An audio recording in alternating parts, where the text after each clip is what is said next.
Trump का बयान आया है दूसरी बार पिछले 2 दिनों में कि युद्ध बहुत जल्द समाप्त हो जाएगा। ये बयान किस आधार पर दिया जा रहा है थॉमस मैथ्यू साहब? कोई इंडिकेशन आपको दिख रहा है क्या? मेरे को कोई इंडिकेशन दिख नहीं रहा। इसलिए बोला क्योंकि ऑलमोस्ट 140 अमेरिकन पर्सनल इंजर हो चुका है। 7 लोग they have lost their lives. See, body bags American society में एक टेरर क्रिएट करता है। So if the public opinion goes against Trump, I still believe that world जो मर्जी बोलना बोलो। If a simple instance example मैं आपको दे दूंगा। That is about 3 days पहले ब्रिटिश प्राइम मिनिस्टर कीर स्टारमन ने बोला हमारा 2 aircraft carrier we will also move to the Middle East, to the Gulf.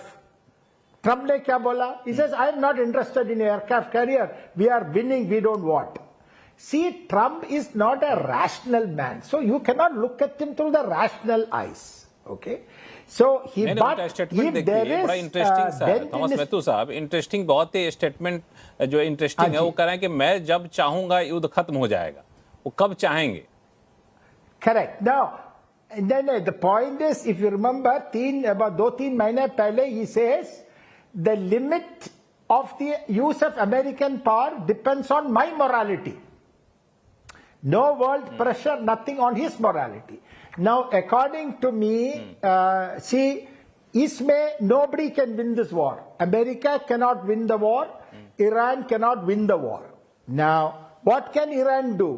Iran America से वो इकोनॉमिक प्राइस एक्सट्रैक्ट कर सकता है, वर्ल्ड से इकोनॉमिक प्राइस एक्सट्रैक्ट कर सकता। प्लीज अंडरस्टैंड, वर्ल्ड का 20% of the oil passes through state of Hormuz. State of Hormuz comes in the territorial waters of both Oman and Iran. ना वो mine करने के बाद एक शिप वहां डिस्ट्रॉय करके चैनल, इट्स ओनली 20-25 माइल्स है। That is, the channel width is only that much, and $660 billion almost on the average. Now, Iran, आज सुबह they fired against 3 ships. Now, there is एक कंपनी भी insurance नहीं देंगे, insurance नहीं देगा तो there is एक सिंगल शिप भी पास नहीं करेगा। So, if this doesn't happen, then क्या होगा? Supply chain problem, fertilizer costs will increase. There will be inflation. Those are the things which can turn Trump's mind. And what can Trump do? Bomb Iran back to Stone Age. कितना bomb करोगे आप? You will destroy all the refineries. वही उसने अभी मैं जो आपको सवाल पूछा थॉमस मैथ्यू साहब, जो सवाल पूछा मैंने वो इसलिए पूछा कि अभी एक इनका इंटरव्यू एक आया अभी कुछ मिनटों पहले एक्सियस पे। उन्होंने इंटरव्यू में कहा है, टेलीफोनिक इंटरव्यू दिया है ट्रंप ने, और कहा है कि दरअसल ईरान में अब हमला करने लायक कुछ बचा ही नहीं है, मैं जब चाहूंगा युद्ध खत्म कर लूंगा। अब इस बयान को कैसे देखा जाए? युद्ध हमला करने लायक कुछ नहीं बचा है, इसका मतलब क्या वो अब युद्ध खत्म करने के रास्ते तलाश रहे हैं? नहीं, लाइक प्रभु दयाल साहब ने बोला कि फेस से, एंड सिंह साहब भी सेड द सेम थिंग। एक थोड़ा सा फेस सेविंग फॉर्मूला चाहिए इनको। सी, आप जो they still have almost 60, that is 400, that is they still have got 60% enrich uranium, वो पूरा डिस्ट्रॉय नहीं हुआ। Okay, American bombing, Israeli bombing की वजह से सेटबैक हुआ है।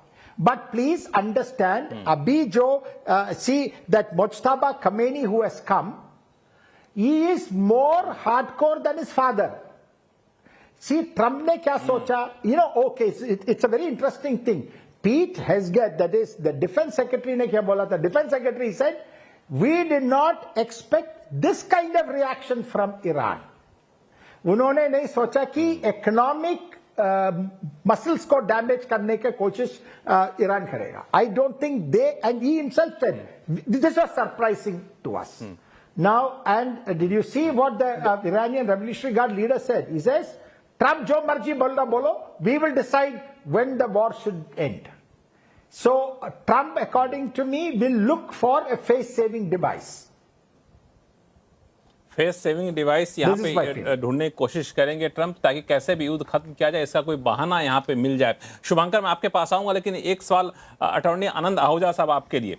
दो मुद्दे निकल कर आए अब तक चर्चा में, एक कि ट्रंप जब चाहेंगे तभी युद्ध खत्म होगा, और ट्रंप तभी चाहेंगे जब उनको इंटरनेशनल प्रेशर बनेगा, घरेलू मोर्चे पर उन पर दबाव बनेगा। तो पहला सवाल, चूंकि आप वहां पे हैं, वहां के माहौल को देख रहे हैं, क्या वो घरेलू दबाव बनता हुआ दिख रहा है? और दूसरा, ट्रंप ने जो ये कहा है अपने इंटरव्यू में, जो अब से कुछ मिनटों पहले आया है, कि हम जब चाहेंगे युद्ध खत्म कर देंगे और अब ईरान में हमला करने लायक कुछ बचा ही नहीं है। इस दोनों स्टेटमेंट को, इस दोनों चीजों को आप कैसे देख रहे हैं?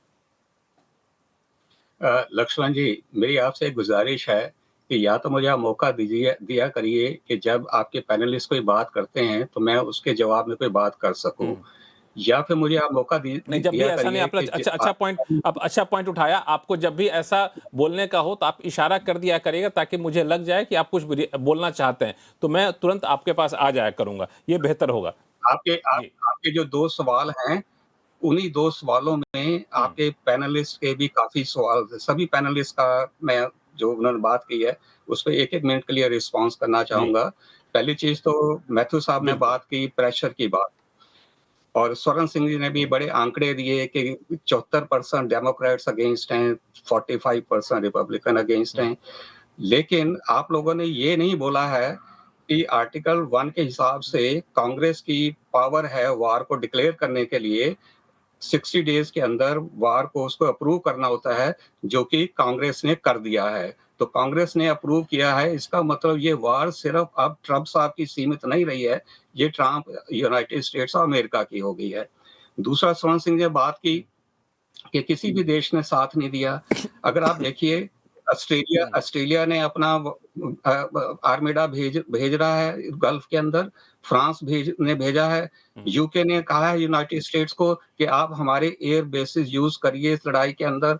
तो सभी जो हैं देश जो हैं वो इस वक्त ट्रंप के साथ लगे हुए हैं या अमेरिका के साथ लगे हुए हैं। प्रभु दयाल जी ने एक बात कही कि इस वक्त रशिया का और हमास की बात की कि रशिया के 4 साल की लड़ाई चल रही है।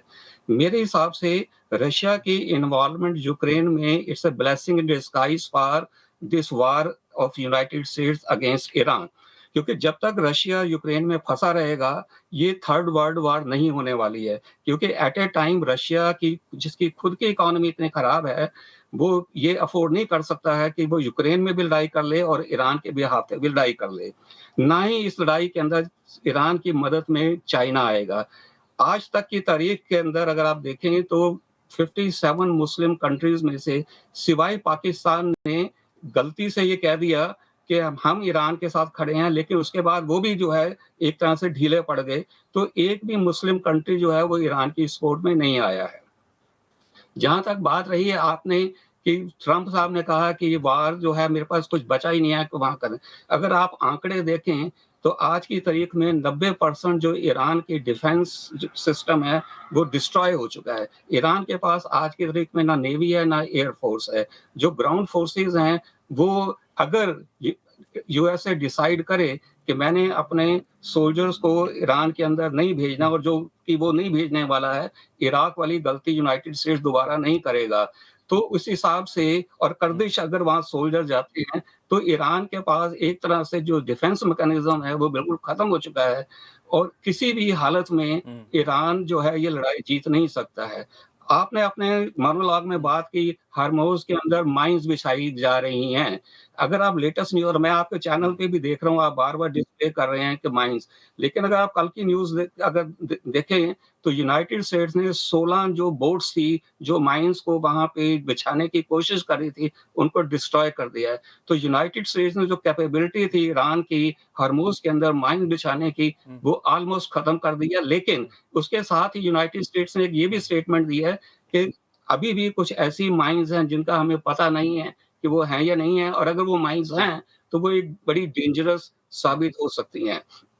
तो रियलिटी क्या है कि आज की तारीख में, और आपको सबसे बड़ी जो चीज हम यहाँ भूल रहे हैं कि ये लड़ाई जो है वो यूएसए और ईरान की नहीं है। ये लड़ाई एक्चुअली इजराइल और ईरान की है, और इजराइल की जो लड़ाई है वो सर्वाइवल का इश्यू के ऊपर है। अगर इजराइल इस वार में इन्वॉल्व नहीं होता, या इजराइल अगर इस वार को शुरू नहीं करता, तो इज़राइल की जो सर्वाइवल है वो उसकी एग्जिस्टेंस खतरे में थी। ये लड़ाई आज शुरू नहीं हुई है, ये लड़ाई शुरू हुई थी अक्टूबर 7 को, जब गाज़ा के अंदर ये हमास ने ये कुकर्म किया, और ये उसी का जो है वो रिजल्ट है जो आज हम देख रहे हैं। तो यूएसए इन्वॉल्व हुआ है। ठीक है। ये ईरान ने कहा, अगर आप खुमानी साहब की स्टेटमेंट देखें तो खुमानी ने क्या कहा कि यूनाइटेड एक सैटन है। एक अभी आपको शायद अपनी पता बात लगा खत्म होगा करिए, फिर आऊंगा आपके पास शो में। शो अभी है, आधे घंटे का समय और है शो में। अपनी बात खत्म करिए तो फिर मैं आऊंगा। Last sentence.